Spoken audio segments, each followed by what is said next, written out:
Hello everyone, iOS 18, the beta just came out, so let's go and take a look at it on the iPhone 13 Pro and see if it's worth installing. I will probably tell every single person to not install this update just yet, but there's still a lot of cool things within this update that I definitely want to hit on. Now first of all, one of the biggest changes, or first of all even starting with the update size, let's see if I took a screenshot, and it looks like I did, and the specific screenshot size was about 6.91 gigabytes coming from iOS 17. So it's definitely a big size update. I would recommend every single person to not install it, but if you want to know the size, that's what it is. One of the biggest changes, which everyone probably knows now, is we have the capability of moving an application from anywhere on the display to anywhere else. This includes widgets, so you can go and move an app wherever you want to. I think it's pretty cool. It works out actually pretty well. So you now have that type of capability, which again, I like a lot, and I'm very, very excited to have this on my personal iPhone when I officially install it. You also have the capability of going through, clicking on the edit button up here, clicking customize, and you can now change apps from light mode to dark mode if you want to, if only for native apps so far. You can also go tinted, so you can change an app and tint it if you want to, which is another really cool thing. You can also change apps from large mode to small mode, but it's a pretty cool thing, and I'm very happy that we have that type of capability now.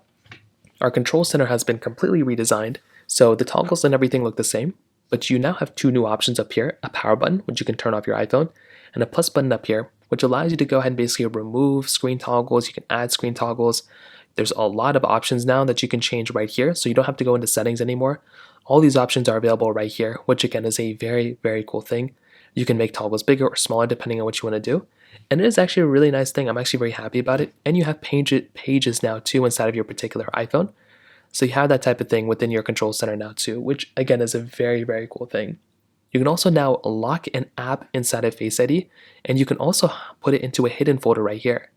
That's a really cool thing. All you have to do is hold it down and lock it. I already have videos on how to do it on my second channel, but it's a very, very cool thing. Messages got lots of updates here too. We now have the capability of having RCS message support, which is really cool. We now have tapbacks that are redesigned, so if you hold down on a particular message, you now have these tapbacks which are better looking, and you can also customize your tapback with any emoji that you want to, which is really cool. You can also schedule messages to be sent later, which I'm probably going to be using a lot. And there's a lot more text effects like bolding messages and striking through things if you want to.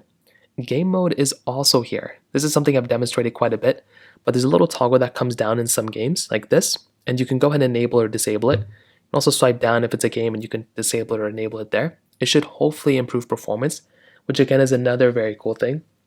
On top of that, Apple Maps got some updates, Wallet app got updates, the Journal app got some updates, and the Photos app got a really big update, which again, I'm not the biggest fan of. It looks a little different.